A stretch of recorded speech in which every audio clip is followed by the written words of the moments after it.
जंगल में बहुत ठंड का मौसम आ गया था। ठंड के कारण हर जगह बर्फ ही बर्फ जमी होती है। जंगल के सभी पक्षियों को कहीं भी दान भोजन नहीं मिलता था। भूख के कारण मिठू तोता डालो चिड़िया के पास जाती है। चिड़िया चिड़िया क्या तुम्हारे पास दाना है? हाँ मिठू तोता, थोड़ा दान होगा मेरे पास। सूर्य का रही थी, थोड़ी सी बचा ली उसने, ये लिए आप खा लीजिए। रानू ऐसे ठंड में हमें कुछ करना होगा, हमारे घर भी पक्के नहीं हैं और तो हमारे पास दान भी नहीं है। हाँ मिट्ठू भैया, मैं यही सोच रही हूँ, आज मैं सभी जंगल के पक्षियों को बुलाऊंगी और उनको एक अच्छी उपाय दूंगी जिसके कारण हम सभी पक्षी अपने घर भी बना लेंगे और अपना अनाज भी इकट्ठा कर लेंगे। हाँ चिड़िया, ये बहुत अच्छी बात की है तुमने, ऐसा ही करना। आज मैं सभी पक्षियों को पर के नीचे दावत देखकर आता हूँ। थोड़े ही देर में जंगल का सही पक्षी बड़े पेड़ के पास पहुँच जाते हैं। रानू चिड़िया भी वहाँ पर आ जाता है। चिड़िया तुम भी कुछ हमें उपाय दो, तुम बहुत होशियार और चालाक हो। हाँ दोनों बेटी कुछ सोचो, बहुत ठंड है, जैसे मौत से सामना हो रहा है। तुम उपाय बताओ, कोई रात मेरा क्योंकि रोता रहा, ठंड से कोई अच्छी सी उपाय बताओ। तभी वहीं पर गोरी और कालू भी आ जाता है। पक्षी नहीं है, हम कौवे हैं, कैसे हिट बना जाता है। अरे हमें ठंड नहीं लगती, हम बिल्कुल ठंड में सोते हैं, हम डरपोक नहीं है ना छोटा पक्षी हैं, हम तो जंगल के सबसे बड़े पक्षी हैं, हम तो चल से भी बड़े हैं। गोरी और कालू, इतना घमंड भी अच्छा नहीं, तुम लोगों को मस्जिद ठंड बना है, ठंड बहुत है। गांधी चोट चिड़िया, तू मुझे डराएगी, मारे हमारे दुश्मन हम क्यों मारे। कालू, हम क्यों पक्का घर बनाए अपना, हम तो इसी घास घोष वाले में घोंसला में रहेंगे। ऐसा कहते हुए गोरी और कालू चले जाते हैं। जंगल के पक्षियों, आप मेरी बात सुनो, कौवा के बाद पर ध्यान मत देना, हम सबको अपना पक्का का घर बनाना होगा। वैसे रानो, पक्का घर बनाने की क्या जरूरत है, अपने घोंसलों के पास आज भी तो जला सकते हैं जिससे ठंडी दूर हो जाएगी। नहीं तोता भैया, आग लगने से आज की छोटी चिंगारी उसके बच्चों को भी लग सकता है। हाँ चिड़िया, आपने तो बात तो ठीक कही है, हम अपने बच्चों को सुरक्षित करना चाहते हैं ताकि अपने बच्चों को जान खतरे में ना डालें। हाँ बिल्कुल रानो ठीक कह रही है, हम अपने घोंसलों में आज नहीं लगाएंगे बल्कि गम और अपने अच्छे घोंसला बनाएंगे और अपने पक्के घर बनाएंगे, उसी में आज जलौंगी। गोरी और कालू अपने घोंसले में सो रहे थे। गोरी, बाहर ठंड लग रही है, क्या पक्का घर बनाया जाए? नहीं नहीं कालू जी, हम अपना पक्का घर नहीं बनाएंगे, ये लकड़ियाँ किस लिए बनी है, हम आग जला लेते हैं जिससे ठंड दूर हो जाएगा। मेहनत करना अच्छी नहीं है, तुम्हें घर बनाना है तो जाकर बना लो, मुझे कौन सा मेहनत करना पसंद है, मुझे भी तो पसंद नहीं है। आग जलाकर ठंडी दूर कर देंगे, सो जाओ जगबू को तुम अपने पंखों में छुपा लेना, बस हो गया काम। ये कहकर वह कभी सो जाते हैं। जंगल के सही पक्षियों ने कोई दान इकट्ठा कर रहा था, कोई घर बना रहा था, ऐसे माँ और पापा पर भी अपने मदद कर रहे थे, किसी को भी एक पल सांस लेने का मौका नहीं मिल रहा था। हरियाली, यह को सूखी घास ले आया हूँ मैं, भोजन लेकर आता हूँ, ये को सूखी घास, मैं भी भोजन लेकर आता हूँ। ठीक है बंटी, लेकिन जल्दी आना, मैं इंतजार करता हूँ। रानू और उसकी बेटी सूखी घास इकट्ठा कर रहा था। गुड़िया घोंसला बनाती है, उसकी मामा भोजन लेने जाती हैं। शाम से पहले पहले तक सभी अपना अपना पक्का घर बना लेते हैं, अपने घर में ढेर सारा अनाज जमा कर लेते हैं। मिट्ठू जी, कितना अच्छा काम हो गया है, वह चिड़िया कितनी शक्तिशाली है। छोटी चिड़िया के फरमाइश पर हमने अपना घर बना लिया है और भोजन भी इकट्ठा कर लिया है। हाँ हरियाली चिड़िया मेरी दोस्त है, मेरी दोस्त कभी भी गलत उपाय नहीं दे सकती। चिड़िया तो हमारी हमेशा मदद की है, आप तो हम ठंडी से बच सकते हैं अब हमारा घर भी पक्का है और घोंसला भी नर्म नर्म नर्म है और गर्म है। एक दिन किसी न किसी दिन हम चिड़िया की दावत करेंगे। धन्यवाद। रानू चिड़िया सबसे अच्छी चिड़िया है। रानू चिड़िया ने भी अपना पक्का घर बना लिया था और अपना भोजन भी इकट्ठा कर लिया था। मुझे बहुत मज़ा आ रहा है अपने नए घर में। मुझे तो ठंड नहीं लग रही है, मैं तो ठंड के कारण मुझे नींद भी नहीं आती। हाँ गुड़िया बेटी, इंसान सर्दी बर्दाश्त कर सकती हैं, ठंड बर्दाश्त नहीं कर सकते हैं, सर्दी बर्दाश्त नहीं कर सकती है। इसलिए तो सभी को हमने कहा पक्का वाला घर बना लो। आपको उपाय पर तो सबने अपना काम किया। कौवा अंकल और गोरी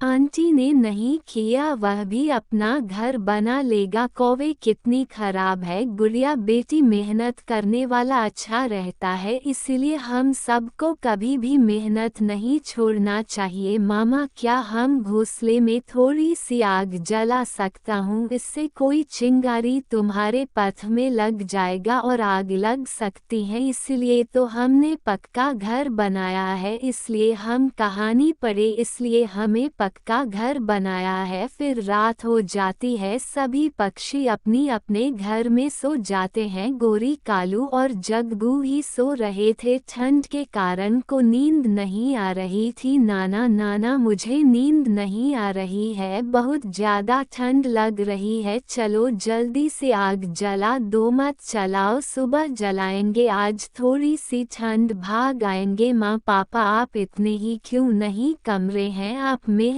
क्यों नहीं करते हो? सब ने अपना पक्का घर बनाया, लेकिन आपने नहीं बनाया। हमारे पास भी पक्का घर होता तो क्या हो जाता? जग्गू बेटा, तुम्हें किस चीज़ की कमी है? आ जाओ अपने पापा के पंखों में। पापा, मैं आपके पंखों में नहीं सोऊंगा, आप तो इतने दिन से नहाए भी नहीं, मुझे आपसे इसमें ला रही है। कालू, नहा लिया कर, देख तेरे छोटे पक्षियों से भी कितने भू आ रहे हैं, तुम्हारे अपने बेटे से भी बदबू आती हैं। आलू को आप बहुत ज़्यादा निराश हो जाती हैं। गोरी, आज से तू भी रहेगी क्या? पापा पापा, मामा कभी गंदे पानी में नहा लेती है, ये भी अच्छे पानी में नहीं नहाती हैं। देखो गोरी, सुना था अभी तुम्हारा बेटा तुम्हारा कहता है कि तुम भी गंदे पानी में नहा लेते हो। अच्छा कालू, यह बातें छोड़ो। गोरी, सच बताओ तो मुझे भी बहुत ज़्यादा ठंड लग रही है। अगर पक्का घर बनाया होता तो आज ऐसा नहीं होता। तुम और तुम्हारा बेटा मुझे सिखाती हो क्या? तुम्हारे हाथ पैर नहीं है क्या? तुम नहीं बना सकते हैं पक्का का? गोरी कभी लकड़ी उठाती हैं और आग जलाना शुरू कर देता है, वह सब आग जलती है और आज के करीब बैठता है। थोड़ी ही देर बाद आग लगती है तो एक चिंगारी जग्गू के पंख में लग जाती है। हाँ मामा, मुझे बचाओ, मेरे पंख में आग लग गई है। कालू, मेरे बेटे जग्गू के पंख में आग लग गई है, जल्दी उसे बचाओ। जैसे ही कालू कुमार उसको बचाते हैं, उसे वैसे ही उसके पंख में भी आग लग जाता है। गोरी, आज मेरे पंख में भी आग लग गया। पागल गोरी, मुझे क्यों कहा था बचाने के लिए? मेरे पंखों में भी आग लग गई। इसी तरह आग बढ़ती गई, वह गोरी को भी अपने लपेट में ले लिया। वह तीनों काव्य आपके लगने से सीख रहे थे, चिल्ला रहे थे, जंगल के कोई पक्षी बचाओ, मुझे बचाओ, अरे मुझे बचाओ, मुझे बचाओ, गोरी मर जाए लेकिन मुझे बचाओ। जंगल के सभी पक्षी ऐसा कौन से सो रहे थे, वह बहुत जोर से बोलता है फिर भी नहीं सुनता है। सुबह जंगल के सभी पक्षियों को पता चल जाता है कि रात में आग लगने के बाद जग्गू और कालू और गोरी जल गया था। राना, तुम्हारा बहुत बहुत शुक्रिया, तुमने हमको अच्छी उपाय बताएं। इस तरह तो हम अपने बच्चों को भी खूब बैठते और हमारा भी जाने नुकसान हो जाता। ऊपर वाले ने मेरी जान में अच्छी उपाय बताई थी, जिसके कारण सभी पक्षियों की जान बच गई। यह कहानी आपको कैसी लगी? अच्छी लगी तो चैनल को सब्सक्राइब करें।